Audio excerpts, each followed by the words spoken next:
और मुंह से अपराध कर रहा है, जिस मुंह से मंत्र पढ़ते उस मुंह से ये घिनौना कार्य करते थे। वो मुकुंदानंद पहले उसको भी बच्चों को बताता था कि ऐसे गुरु सेवा होती है। और पुलिस को वहाँ लेके चलेंगे विद्या मठ पे, जहाँ पर एक कुकर्म किया करते थे, जहाँ पर महिलाओं का सखियों के साथ यहाँ पर रहते हैं, जो पति पत्नी की तरह रहते हैं। और वहाँ एक कमरा है जो एक एयर कंडीशन कमरा है, अंबानी साहब का भी फैलो कमरा है, उनके से भी मतलब अच्छा कमरा है। और वहाँ स्विमिंग पूल है जिसमें महिलाओं के साथ नाते थे। बच्चे बता रहे हैं, इतनी बार बात किया, उनसे कहना चाहिए, अखिलेश जी से कहना, चलिए मेरे साथ, आप अपने आंखों से देखो, जब यकीन तो आपको हो जाएगा ना कि वहाँ क्या होता है, क्यों कमरा बनाया गया 5 स्टार होटल से भी बड़ा। हमारे साथ आशुतोष महाराज हैं। इन्होंने स्वामी अविमुक्तेश्वरानंद महाराज पर वाद दाखिल किया था और आरोप लगाया था कि स्वामी अविमुक्तेश्वरानंद बच्चों के साथ अनैतिक कृत्य करते हैं। उसको लेकर एक वाद दाखिल किया था। आज उस वाद में क्या फैसला आया है महाराज, आप यहाँ पर कोर्ट में आए? आज माननीय न्यायालय ने हमारे सभी साक्ष्य देखने के बाद, पुलिस कमिश्नर साहब की रिपोर्ट देखने के बाद ये साबित हुआ है, और बहुत सारे एविडेंस हमने जो माननीय न्यायालय को दिखाए थे, उसके बाद माननीय न्यायालय ने FIR दर्ज करने के आदेश जारी किए हैं। ये FIR कहाँ पर दर्ज होगी? ये झूसी थाना प्रयागराज जिले में होगी। अच्छा, आपके जो आरोप थे, क्या आरोप थे उनके ऊपर? हमने माननीय न्यायालय को बताया था कि नाबालिग बच्चों के साथ, और एक नहीं 20 वैसे बच्चे हैं जिनके साथ उन्होंने लैंगिक अपराध किया है, कुकर्म किया है, और मुंह से अपराध कर रहा है, जिस मुंह से मंत्र पढ़ते उस मुंह से ये घिनौना कार्य करते थे। वो मुकुंदानंद पहले उसको भी बच्चों को बताता था कि ऐसे गुरु सेवा होती है। फिर बच्चों को करना पड़ता था, क्योंकि छोटे बच्चे नाबालिग है, वो उनके संरक्षण में थे, और सभी बच्चों ने हमें सारी बातें बताई और माननीय न्यायालय को चीजें समझी दी है।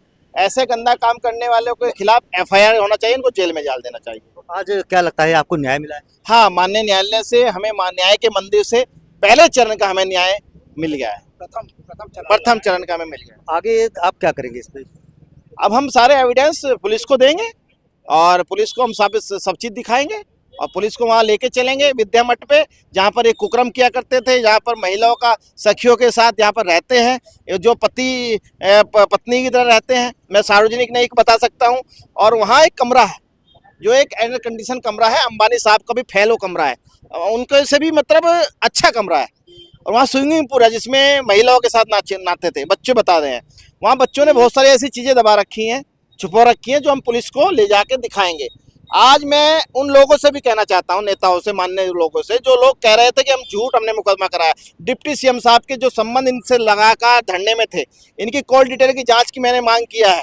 इनके इंटरनेट पे कितनी बार बात किया, उनसे कहना चाहिए, अखिलेश जी से कहना, चलिए मेरे साथ, आप अपने आंखों से देखो, जब यकीन तो आपको हो जाएगा ना कि वहाँ क्या होता है, क्यों कमरा बनाया गया 5 स्टार होटल से भी बड़ा, क्यों आश्रम के अंदर ऐसा काम होता, किसी को नहीं ले जाया जाता वहाँ पर, केवल बच्चे और महिला। आपके ऊपर भी तमाम आरोप लगाए थे कि आप झूठा आरोप लगा रहे हैं और तमाम इस तरह से झूठ बोल रहे हैं।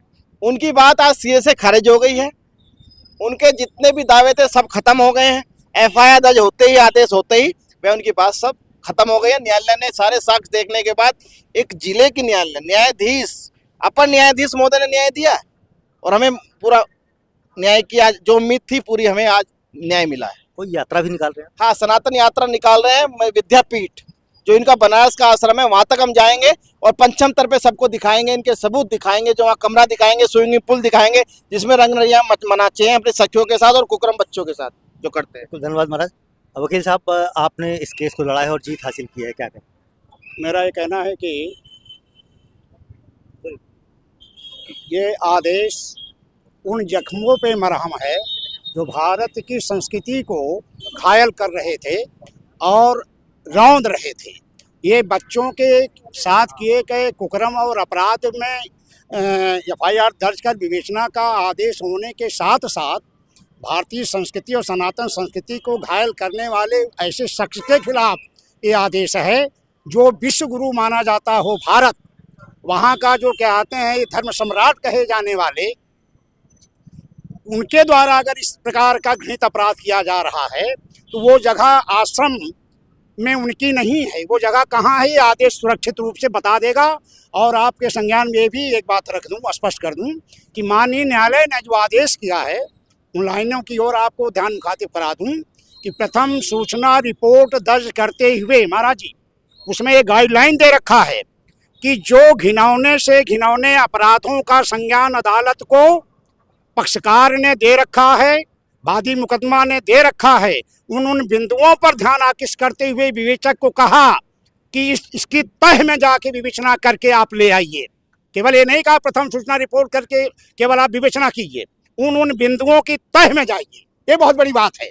इसका मतलब है कि महाराज जी ने जो संरक्षण उन बच्चों को देने का और उनके जख्मों पे क्या कहते हैं मरहम लगाने का प्रयास इस प्रार्थना पत्र के माध्यम से किए हैं, उसको ऑनरेबल कोर्ट ने स्पष्ट रूप से स्वीकार करते हुए कहा पर्याप्त सबूत है इनके पास। यस, पर्याप्त नहीं है, इफरात है।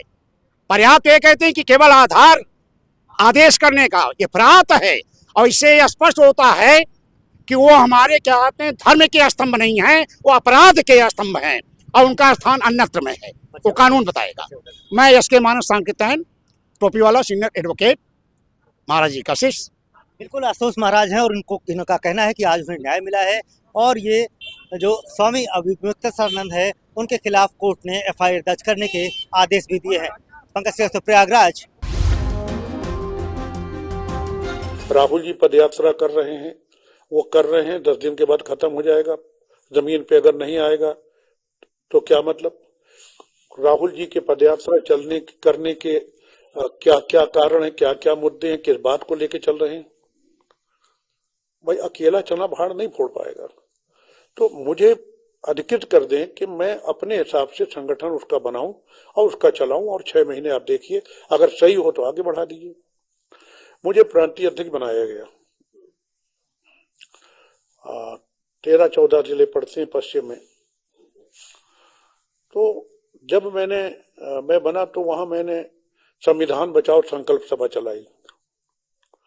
तो संदीप जी का फोन आया, नसीमुद्दीन जी ये मत करिए। क्यों का कोई जवाब नहीं। इसके बाद पोलिंग बूथ कमेटियां बनाना शुरू की। यहाँ बैठे हैं पश्चिम के लोग भी। शुरू की, मैंने बात की, उन्होंने कहा नसीमुद्दीन जी ऐसा मत करिए। संदीप जी जो प्रियंका गांधी की टीम के, उनके कहने का मतलब ये होता था कि प्रियंका जी कह रही हैं। तब प्रियंका जी प्रभारी थी, महासचिव थी ऑल इंडिया कांग्रेस कमेटी की, लेकिन प्रभारी उत्तर प्रदेश की थी। तो मत करिए। और भी काम जो किए गए, मेरी आदत थी कि अगर कोई मर गया है, बैठे हुए हैं नसीम भाई, तो इनके साथ भी हमारी पार्टी का हो ना हो कोई भी, अगर मैं वहां गया किसी जात का, मैं उसके घर जाता था। मैं जीवन तो नहीं दे सकता, अपने जीवन नहीं बचा सकता, दूसरे को क्या दूंगा? जब मेरी मौत आएगी मैं भी चला जाऊंगा। लेकिन सुख दुख में शामिल होना मैं अक्सर जाता था। मैं शांति से नहीं बैठना चाहता था, और वहां इस पैटर्न पे काम करने का कोई स्कोप नहीं।